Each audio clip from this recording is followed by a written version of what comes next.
You want me to just look at you?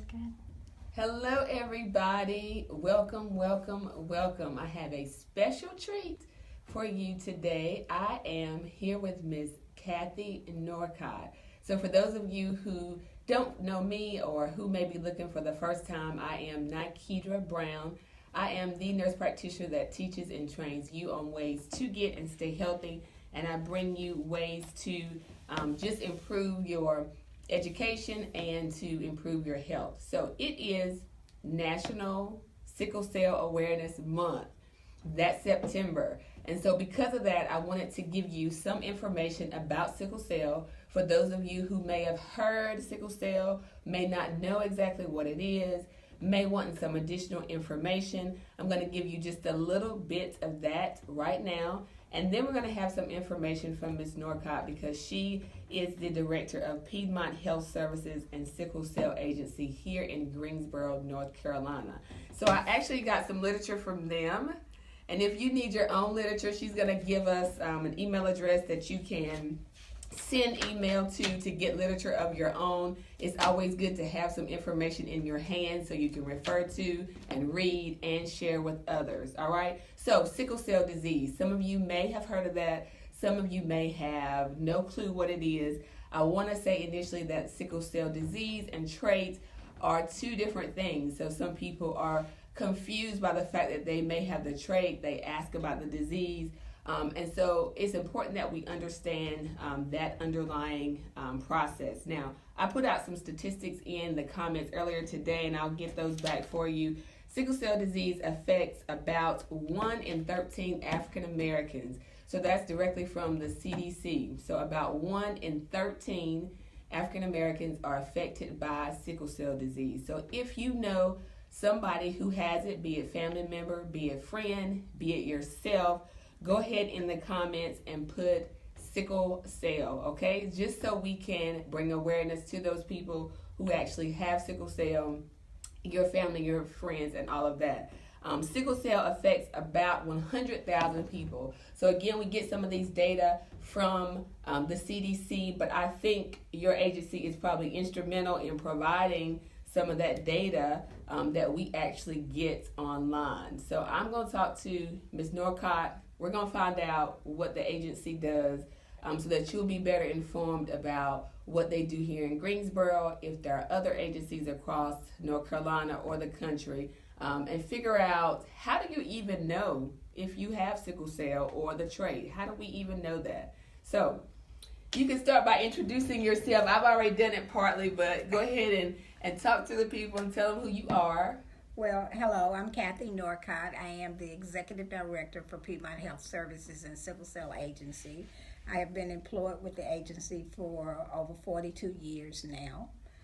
Sickle cell disease is very dear to my heart. When I began my career here in 1977, I was in need of a job. I knew absolutely nothing about sickle cell disease, so that's not what brought me here. It was just out of need. But once learning about sickle cell disease, meeting the people, because there had been not a lot said about sickle cell during that time, I actually learned that I had classmates, people that I was in school with that had sickle cell disease, and I never knew that. My oldest son was 6 months old. I had taken him to the doctor for his checkup. They said he was anemic. That evening, at the time, Greensboro got two papers. We had a morning paper and an evening paper, but there was an article in the evening paper about sickle cell, and all I just remember was sickle cell anemia. Black people have it. My son had just been told, or I had just been told that my son was anemic, so I changed his diet, weaned him off of his bottles, started pureeing his vegetables and the whole 9 yards. So when I took him back to the doctor and he was not anemic anymore, in my mind, I had cured sickle cell anemia. Because I just share that story because so many people don't know. Right. And we make assumptions. Because you do hear the sickle cell anemia part. Yes. And so you do think that by curing the anemia, you cure the sickle cell. Yes.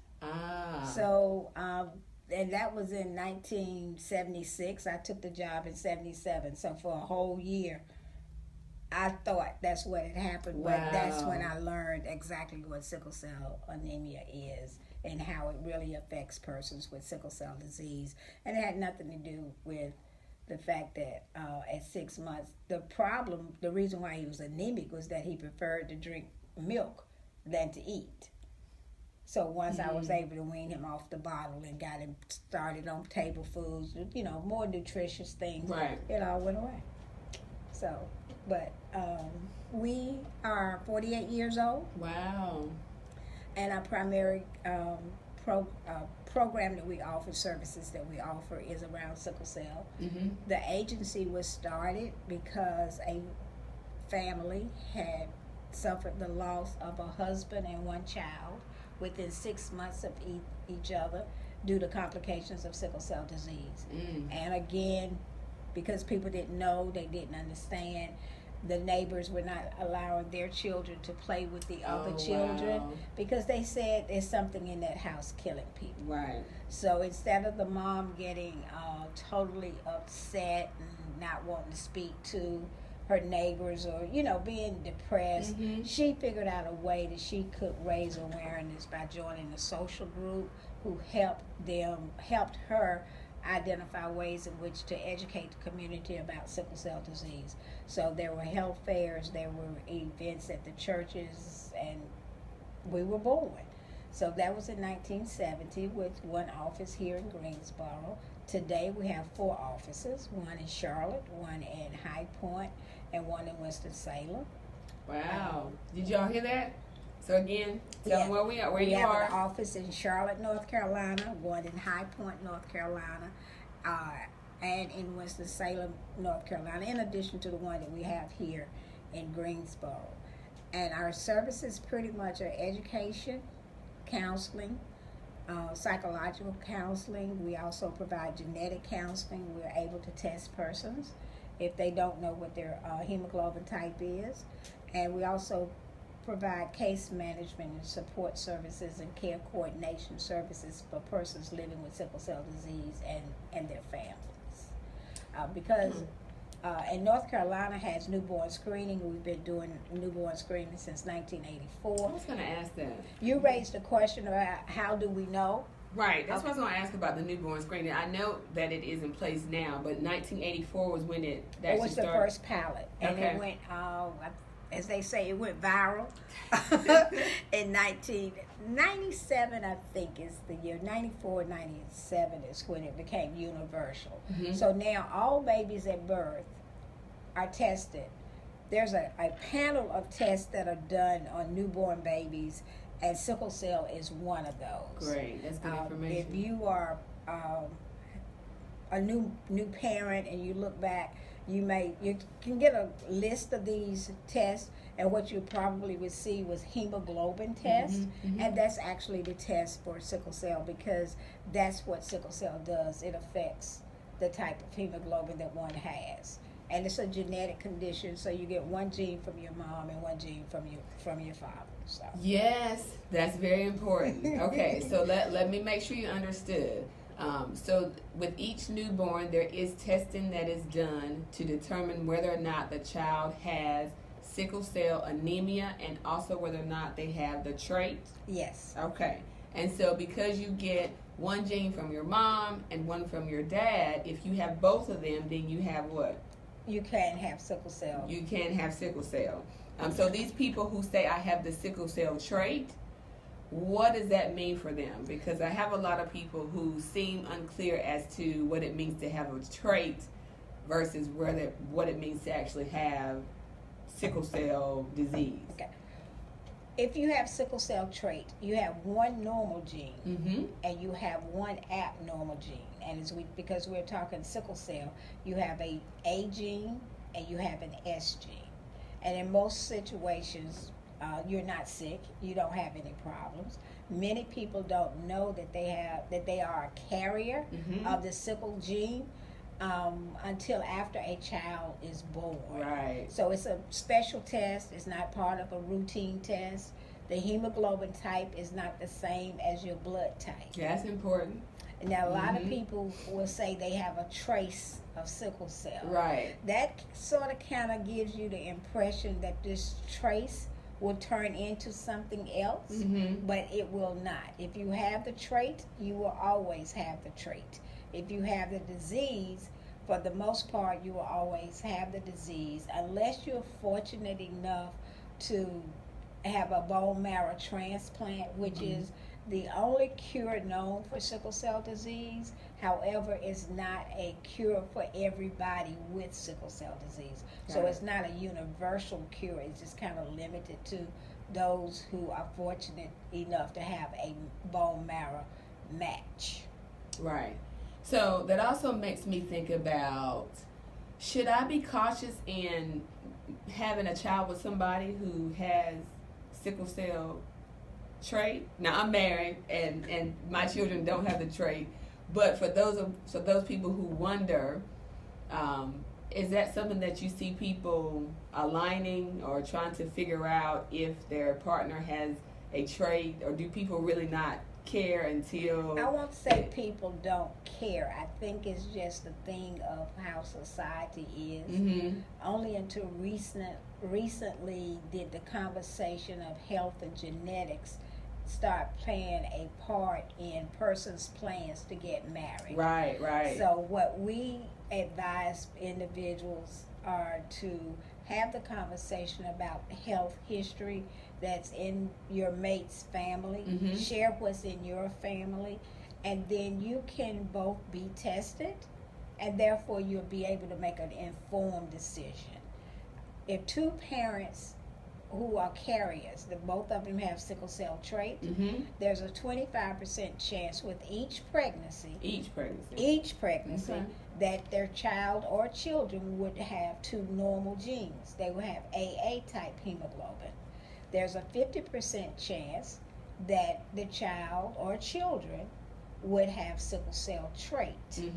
And so then there's a 25% chance that their child or children could have sickle cell disease. So if you want to look at it, the odds, 75% chance that your child won't have the disease. Not.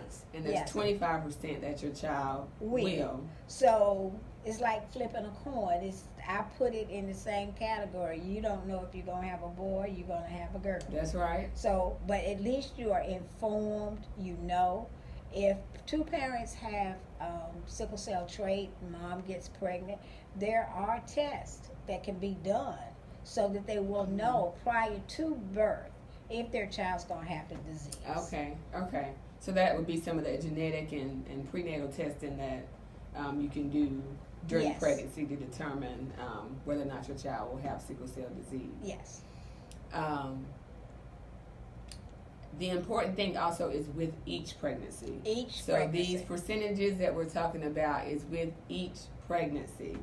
So 25% chance that they will not have trait or disease, 50% chance that they will have trait, and then 25% chance that they will actually have the disease.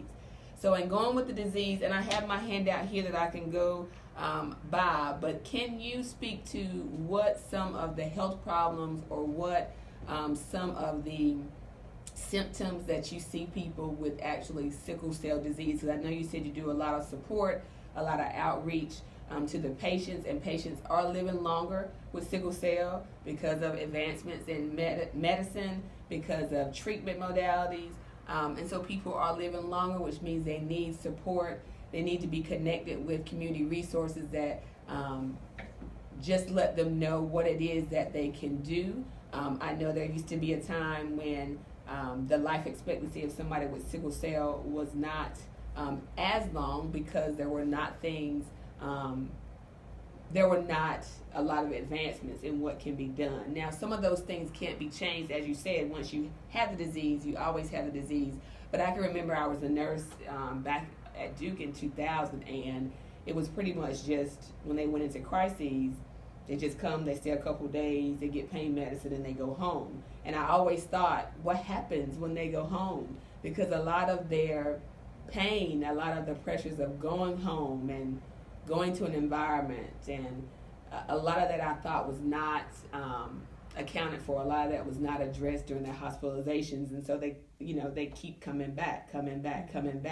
So I think that your agency has been and is instrumental in the 4 parts of the state to be able to help patients with this education, with community outreach and things of that nature. So my original question, what types of symptoms do we see in people with sickle cell? What are the main, other than pain? I know lots of people will associate the pain with somebody with sickle cell, but they do have other things as well. So if you give us just a couple of those things that you've seen. Well, I'll start with the newborn because pain, as you indicated, is the number one symptom. A baby may experience what we call hand-foot syndrome. Both of their hands and both of their feet swell. Most parents, that's the only visible thing that they may see. The pain may occur, but with an infant, you have to figure out what the pain is. Right. I'm wet, I'm hungry, Mm-hmm. I do hurt, or I just want you to hug me. Mm-hmm. So we have to figure that out. But because of the hand and foot syndrome, that's something they can see. Persons with sickle cell disease may be jaundiced, their eyes become yellowish tint. That is something that they can see. Otherwise, it's the pain that they experience. Pain can be in the joints, the lower extremities. Lots of times in the lower back is what persons who suffer from pain have been able to tell me. Unfortunately, children up until about the age 15 are at higher risk for strokes. And so we have to be on the lookout for the same thing, FAST, the face, Right. And the drooping of the lips and, that type thing, and making sure you call 911. As persons get older, the sickling process may have caused some damage to their organs, so they have to be cognitive of the gallbladder, they have to be cognitive of their spleen, So, but pain is it. And it can be excruciating, and you have to go to the hospital and get IV meds, or it can be something that you can take an Aleve at home, or an Advil or Motrin, and force your fluids, and you're able to stay home. Yes, we do have some individuals that are in and out of the emergency rooms and in and out of the hospital, but what we've learned over time is that when we work with them, with their care coordination, identifying some of the triggers in their life that might be causing that. Adolescents, I need people to understand that teenagers are teenagers. Teenagers with sickle cell disease, when they're sick, they're sick. If they're not sick, they're just like any other teenager.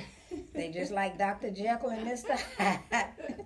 But by the same time, a teenager with sickle cell disease, if they have not taken control of the condition, and their peers don't understand why they get sick, and if they're having to deal with people picking on them because the puberty has not set in for them, or their eyes are yellow and what have you, that can be very devastating for an adolescent. So they find refuge in the hospital, and that can spill on into young adult life because they've made these plans and wishes to be able to go to college and do these things, but they got sick and they had to drop out. Or when they went to get a job, the employer didn't understand what sickle cell disease was, and they saw disease, and they're thinking that their medical benefits are going to go sky high because this person is sick. So, or they're contagious. Yes, or they're contagious. That is true. So part of the support services for us is helping young people with sickle cell disease learn how to control the condition and not let the condition control them. But we're also here to provide education to the school teachers, to let them know this child is just as smart as anybody else in your classroom. Nice. So you need to allow them to reach their potential. Don't pigeonhole them. I can remember I did a presentation at a conference many years ago now, but it was on the educational needs of a person with sickle cell disease. And the young man who I used as my case study could not read. But when I looked at his transcript, he had taken zoology. He had had calculus. He had had all of these subjects that he didn't even know what they were. But then he remembered when the teacher told him, well, you're going to be dead by the time you're 21 anyway. Wow. And he lived over into his late 30s. Wow. Married, had a child, the whole 9 yards. He had a life. Mm-hmm. But he woke up one day and realized, I'm not ready to live. Mm-hmm. I'm not prepared. So because of that, we also started employment assistance program some years ago, but it wasn't about teaching how to write resumes. We focused on educating employers about sickle cell disease and what it was. And they would share with us their job opportunities. We would identify based on qualification the client to send for that job interview. And so, rather than just tossing it off to the side, they could sit down and have an intelligent interview with the person.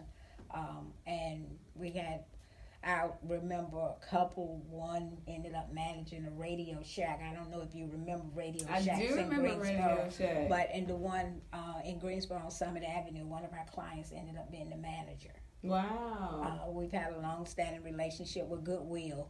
Goodwill would work with vocational rehab, and they would give persons opportunities to get back up on their feet by teaching them a different trade or what have you. We sent a young man over there to do that.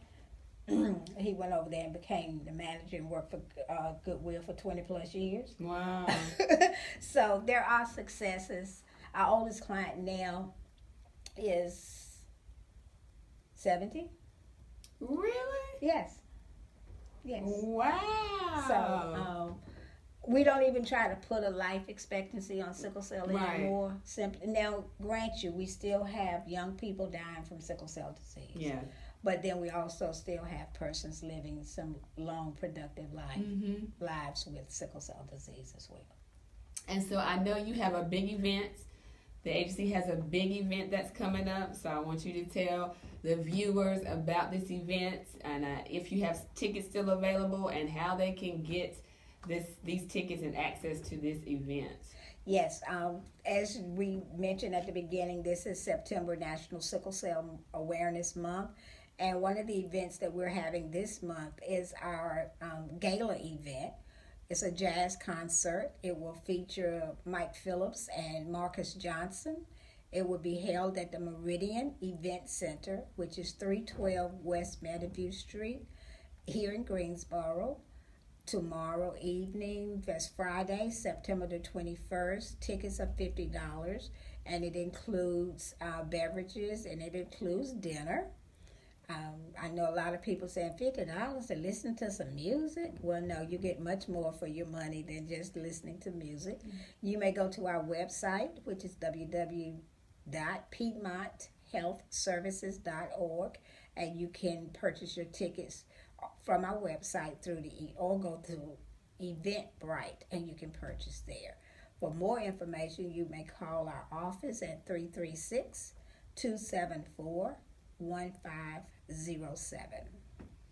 And so we also may have viewers who just want to support the agency. They may have had or lost loved ones with sickle cell, may just want to support the agency financially. Are they able to do that on the website as well, or how would you direct them?